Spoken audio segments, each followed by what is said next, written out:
بسم اللہ الرحمن الرحیم۔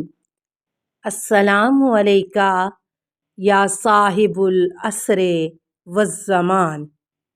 اس موقع پر جناب ابراہیم علیہ السلام نے نمرود کے مغالطہ اور دھوکہ بازی کے مقابلے میں اپنا استدلال شروع کرتے ہوئے یوں کہا: صرف موت و حیات ہی خدا کے قبضہ قدرت میں نہیں ہے، بلکہ تمام عالم ہستی اس کے فرمان کے تحت ہے۔ اسی بنیاد پر میرا خدا صبح سورج کو مشرق سے نکالتا ہے اور غروب کے وقت مغرب میں غروب کرتا ہے۔ اگر تو سچ کہتا ہے کہ میں لوگوں کا خدا ہوں تو مغرب سے سورج نکال کر مشرق میں غروب کر کے دکھا۔ قرآن میں ارشاد ہے: فَبُہِتَ الَّذِی کَفَرَ وَاللَّهُ لَا یَہْدِی الْقَوْمَ الظَّالِمِینَ۔ تو کافر حیران رہ گیا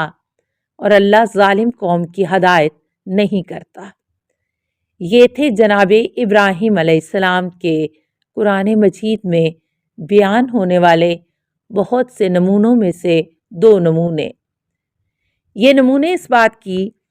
عکاسی کرتے ہیں کہ مناظرہ کے صحیح طریقوں کو سیکھنا چاہیے اور دینی اور ثقافتی سازشوں کے مقابلے میں استدلال اور مناظروں سے مسلح ہونا چاہیے تاکہ موقع پڑنے پر حق و حقیقت کا دفاع ہو سکے۔ قرآن مجید کے سورہ نساء آیت نمبر 41 میں ارشاد ہوتا ہے: یا ایھا الذین آمنوا خذوا حذرکم۔ اے ایمان لانے والو، اپنے تحفظ کا سامان سنبھال لو۔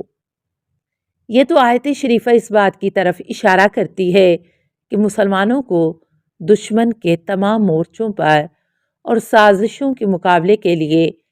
تیار رہنا چاہیے، جن سے ایک مورچہ ثقافتی اور فکری مورچہ ہے جس کا فائدہ دوسرے راستوں سے زیادہ اور عمیق تر ہے، اور یہ بات واضح ہے کہ ان میں سے ایک مسئلہ فکری اور ثقافتی پہلو کی شناخت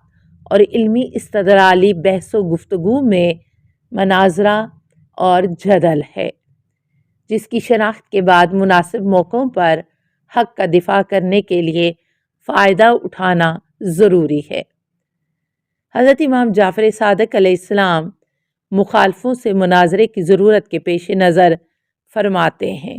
فَسُمُّوهُمْ وَيَعْبِسُهُمْ هُدَى الَّذِی أَتَیْتُمْ عَلَیْهِ وَبَیَّنُوا لَهُمْ ضَلَالَتَهُمْ وَیَعْہِلُوهُمْ فِی عَلِیٍّ علیہ السلام۔ مخالفین سے بحث و گفتگو کرو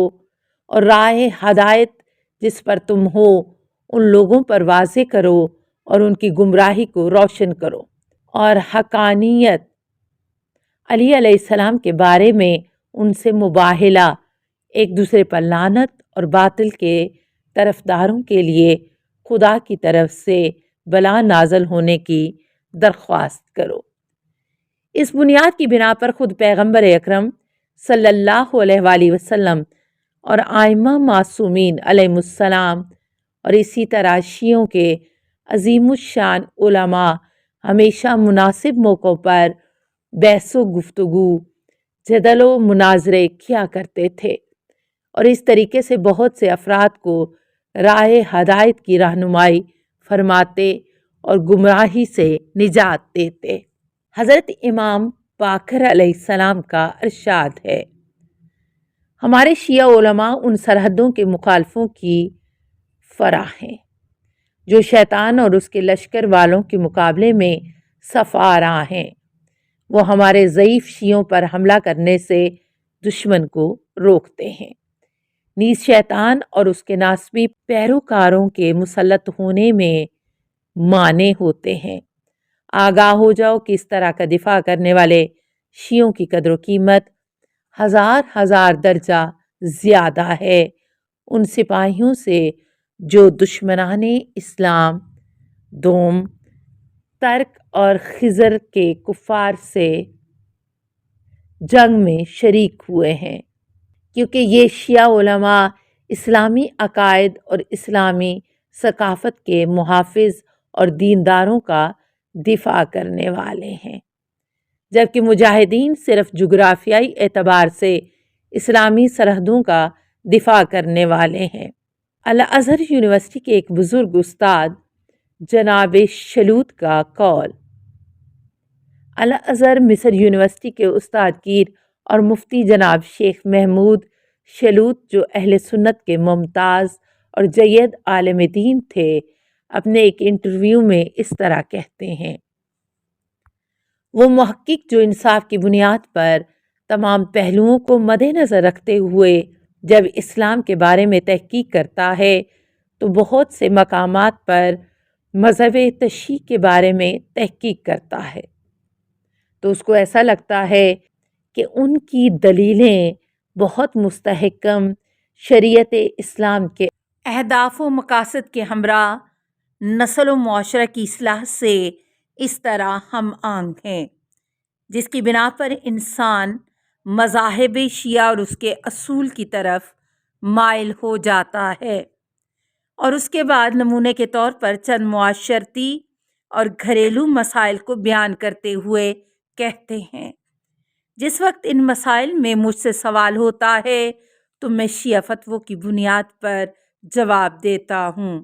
ایک عظیم الشان استاد جو قاہرہ الازہر یونیورسٹی کا مقبول استاد ہو، اس کی زبان سے یہ اعتراف واقعاً بہت مفید اور امید بخش ہے، کیونکہ موصوف مذہب تشیع کو برہان و استدلال کی بنیاد پر اسلام مآب محمدی کے اہداف سے ہم آہنگ قرار دیتے ہیں، اور اس کا تاریخی فتویٰ اور مذہب تشیع کی پیروی کی صحت اور قاہرہ کے بڑے بڑے دانشوروں کی تائید کے بارے میں مناظرہ نمبر 58 میں بیان ہوگا انشاءاللہ۔ کتاب ھذا کے بارے میں۔ اس کتاب میں اسلام کے عظیم الشان رہبروں، پیغمبر اکرم صلی اللہ علیہ وآلہ وسلم، ائمہ معصومین علیہم السلام اور گزشتہ و دور حاضر کے دینی عظیم الشان علماء کرام کے مختلف مناظرے ذکر کیے گئے ہیں، جو اس چیز کو بیان کرتے ہیں کہ یہ حضرات منکرین خدا اور جاہل لوگوں سے کس طرح کا طریقہ کار اپناتے تھے، نیز ان کے منطق اور استدلال کے مقابلے میں انسانوں پر کس طرح تاثیر ہوتی تھی، جو ہمارے لیے ایک درس ہے، اور کس طرح حق و حقیقت کا دفاع کریں اور فن استدلال اور صحیح مناظرے کا کردار لوگوں کے جذب کرنے اور ان کو قانع کرنے میں بہت زیادہ مؤثر ہے۔ اسی وجہ سے مناسب ہے کہ ہم ان طریقوں کو سیکھیں اور انہی کے ذریعے مختلف موقع و محل پر جاہل اور گمراہ لوگوں کی ہدایت کا سامان فراہم کریں۔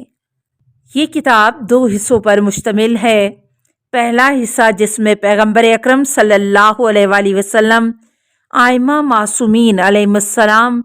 اور ان حضرات کے شاگردوں کے ذریعے مختلف افراد سے مختلف موضوعات پر کیے جانے والے مناظروں کے نمونے بیان ہوئے ہیں۔ دوسرا حصہ ممتاز علماء اور اسلامی محققین کے مختلف گروہوں سے کیے جانے والے مناظرے۔ امید ہے کہ 101 مناظروں کا یہ مجموعہ مناظرے کی روش اور طریقے کے پہچان کے لیے بہترین ناصر و مونس قرار پائے، جس کے پیش نظر اسلامی اہداف و مقاصد کی تکمیل کے لیے ثمر بخش نتائج برآمد ہوں، تاکہ مستحکم علمی مناظروں کے ذریعے حقیقی اسلام کے مخالفوں کی دینی اور ثقافتی سازشوں کا سدِ باب کر سکیں۔ السلام علیکہ یا صاحب العصر والزمان، الامان